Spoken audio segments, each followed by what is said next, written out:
Berjumpa kembali dengan Mr. Sam. Pertemuan kita kali ini membahas tentang elektrolisis. Elektrolisis adalah peristiwa penguraian elektrolit dalam sel elektrolisis oleh arus listrik. Reaksi kimia akan terjadi jika arus listrik dialirkan melalui larutan elektrolit, yaitu energi listrik atau arus listrik diubah menjadi energi kimia. Inilah yang terjadi reaksi redoks, artinya reaksi reduksi dan oksidasi. Ada 3 ciri utama. Yang pertama, ada larutan elektrolit yang mengandung ion bebas. Ion-ion ini dapat memberi atau menerima elektron, sehingga elektron dapat mengalir melalui larutan. Ada sumber arus listrik dari luar, seperti baterai yang mengalir arus listrik searah atau DC. Ada 2 elektrode dalam sel elektrolisis, yaitu elektrode yang menerima elektron dari sumber arus listrik keluar, maka disebut katode. Ya, jadi elektrode yang menerima elektron itu disebut katode. Elektrode yang mengalir elektron kembali ke sumber arus listrik di luar disebut anode. Ya, jadi ada 2 elektrode, yaitu katode dan anode. Katode adalah tempat terjadinya reaksi reduksi yang elektrodanya negatif. Ya, jadi katode itu memiliki muatan negatif. Sedangkan anode adalah tempat terjadinya reaksi oksidasi yang elektrodenya positif. Nah, kita akan mengelektrolisis leburan, ya, leburan NaCl atau natrium klorida. Leburan itu berarti tidak ada air. Ya, jadi hanya NaCl yang berbentuk cair. Ya, jadi leburan tidak mengandung air. Maka di dalam elektrolisis ini, walaupun dalam bentuk leburan, natrium klorida akan membentuk ion negatif dan ion positif dan negatif, atau membentuk ion natrium dan ion klor. Nah, maka akan terjadi di reaksinya, ya, di elektrode pertama di katode, karena katode kutubnya negatif, maka dia akan menarik ion positif. Nah, di mana nanti ion positif akan mengikat elektron menjadi atom Na atau atom natrium. Begitu juga anode mempunyai kutub positif, dia akan menarik ion negatif yaitu Cl- dan akan berubah menjadi molekul klor. Ya, ini adalah reaksi di katode dan di anode. Ya, di katode ion Na dan di anode ion klor.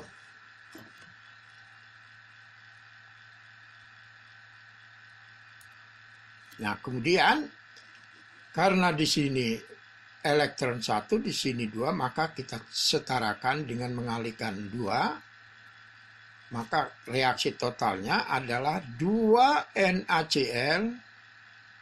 Ya, kemudian ini habis, ya. Dan ion Na juga habis, ya. Maka terbentuk Na sebagai padatan, ya, natrium dan gas klor. Jadi hasil leburan natrium klorida adalah atom natrium dan molekul klorida atau gas klor. Ini adalah hasil elektrolisis leburan dari NaCl.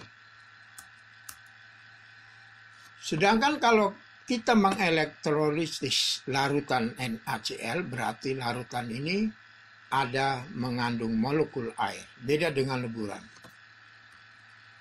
Ya, jadi di dalam larutannya ada molekul air. Maka dalam reaksinya, ya, di katode itu terjadi reaksi air yang menangkap elektron. Jadi ingat, bukan natrium, bukan ion Na, tetapi air. Dan air menangkap elektron membentuk gas H2 dan ion hidroksi. Ya, sekali lagi untuk larutan, di katode yang bereaksi adalah air, bukan ion Na. Kemudian di anoda itu adalah ion klor, melepas elektron membentuk gas klor. Maka reaksi totalnya adalah 2H2O, 2Cl- menjadi 2NaCl2 dan 2OH-. Ya, jadi ini adalah hasil elektrolisis dari larutan natrium klorida. Perlu diketahui bahwa ion-ion kalium, kalsium, natrium, magnesium, dan aluminium tidak dapat direduksi pada katode. Maka yang direduksi adalah air. Jadi untuk larutan yang mengandung K, CaNaMgAl itu tidak terjadi reduksi, tapi yang direduksi adalah airnya. Ya, ini gambaran bahwa dalam elektrolisis larutan NaCl, jadi mengandung molekul air, akan terjadi reaksi di anoda dan di katoda. Dan ini diberikan sumber energi atau sumber listriknya yaitu berupa baterai. Ini adalah gambar tentang elektrolisis larutan dari natrium klorida. Penggunaan elektrolisis itu pertama melapis logam dengan logam lain. Ya, jadi logam bisa dilapis dengan logam lain. Kemudian memurnikan logam dari campurannya, kemudian pembuatan unsur-unsur murni. Ya. Proses menyepuh kunci besi, ya, jadi kita ingin menyepuh atau melapis kunci besi dengan logam emas. Ya, di mana kita tahu nanti dalam prosesnya katodenya sebagai kunci besi yang akan kita lapis, anodanya adalah logam emas yang akan melapis kunci besi, kemudian diberi larutan aurum cyanida, ya, atau emas cyanida. Maka dalam proses logam emas akan habis dan melapisi ke kunci besi tadi, sehingga kunci besi berlapis emas. Nah, jadi gambarnya sebagai berikut. Ini kunci yang akan kita lapis, kemudian ini batang emas, ya. Kemudian kita beri baterai, energi, hubungkan dengan kabel, ya. Lalu di dalam proses elektrolisisnya, atom logam ini akan terion membentuk ion 3 positif emas yang kemudian terjadi reduksi di kunci menghasilkan emas, ya, menangkap elektron menghasilkan emas, sehingga kunci ini akan terlapis oleh emas.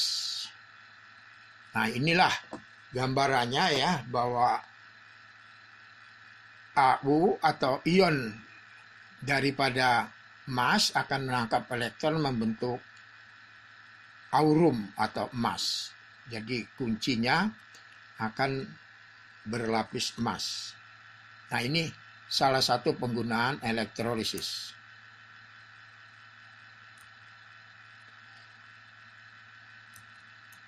Nah, kemudian hukum Faraday. Ya, di dalam elektrolisis ada yang dikenal hukum Faraday ke-1. Ya, kita langsung secara matematik dirumuskan zat yang diendapkan dalam proses elektrolisis sama dengan AR, ya, massa atom kali arus kali waktu dibagi banyaknya elektron dan dikali bilangan Faraday. Ya, jadi W adalah massa zat yang diendapkan, N valensi logamnya berapa ya, kemudian AR massa atom relatif, T waktu, F bilangan Faraday nilainya 96.500 Coulomb, dan I adalah arus dalam ampere. Contoh soalnya adalah berapa massa dari perak atau Ag, argentum, yang diendapkan dalam elektrolisis larutan perak nitrat, ya, konsentrasi 1 molar, bila arus yang digunakan 20 ampere dalam waktunya 30 menit. Diketahui AR Ag 108 dan 1 Faraday itu 96.500 Coulomb. Kita jawab. Jadi dari rumus ini kita dapatkan simbol bahwa I, ya, arus 20, T-nya 3 kali 60, ya, kita jadikan detik. Karena di dalam soal ini adalah menit, ya, kita jadikan detik kali 60. Kemudian valensi dari perak itu adalah 1 dan N-nya adalah 1, ya. Valensi perak itu adalah 1, N-nya 1. Jadi kita masukkan rumus W 108 AR dikalikan 20 arusnya, kemudian dikalikan waktunya. Kemudian dibagi 1 valensi dari perak dan bilangan Faraday 96.500. Dan kalau dihitung hasilnya 40,29 gram. Jadi dalam soal ini berapa gram perak yang diendapkan adalah 40,29 gram. Kemudian hukum Faraday kedua, ya, W1 berat 1 dibanding berat 2 sama dengan berat ekivalen 1 dibanding berat ekivalen 2, atau berat atom dibagi valensi, berat atom dibagi valensi. Ini adalah hukum Faraday kedua. Sejumlah arus dialirkan dalam larutan perak nitrat dan tembaga sulfat dalam waktu yang sama bila logam Ag perak yang diendapkan 1,08, berapa massa logam tembaga yang diendapkan? Ya, kita jawab. AR dari Ag 108 dan Cu 63,5. Valensi Ag 1 dan tembaga 2. Jadi W1 dibanding W2 sama dengan 108, ya, AR-nya dari Ag dibagi 1 dan 63,5 AR dari tembaga dibagi 2. Jadi suku tengah kali suku tengah sama dengan pinggir kali pinggir. Nah, kemudian W1 yaitu perak yang dihasilkan 1,08 gram. Jadi dibanding dengan W dari tembaga sama dengan 108 63,5 dibagi 2. Jadi berat tembaga sama dengan 1,08 dikalikan 63,5, ya, nanti bisa dihitung. Kemudian dibagi 2, ya, dikalikan 108 AR. Dan ini kalau dihitung hasilnya 0,3175 gram. Jadi berat tembaga yang diendapkan 0,3175 gram. Ya, jadi perak yang diendapkan 1,08 gram, sedangkan tembaganya adalah 0,3175 gram. Nah, inilah penggunaan rumus hukum Faraday kedua. Nah, kita membahas soal elektrolisis suatu larutan natrium klorida menghasilkan 11,2 liter gas klor dalam keadaan standar, ya, standar temperature pressure. Pada anoda, banyaknya muatan listrik yang dialirkan adalah berapa? Ya, jadi elektrolisis suatu larutan natrium klorida menghasilkan gas Cl2. Berapa banyaknya listrik yang dialirkan? Opsinya adalah A2, D 0,5, B 0,5, E 0,25 C 1,00. Ya, kita jawab. Tentunya di sini massa volume dari Cl2 dalam keadaan standar kita jadikan mol, yaitu dengan membagi 22,4 liter. Karena 1 mol gas dalam keadaan standar 22,4. Jadi banyaknya mol 11,2 liter gas Cl2 adalah 11,2 dibagi 22,4. Jadi sama dengan setengah mol. Nah, rumusnya mol zat sama dengan I arus kali waktu dibagi N kali F. Ya, sama dengan I-nya itu kali waktu, ya. Jadi arus kali waktu adalah jumlah listrik.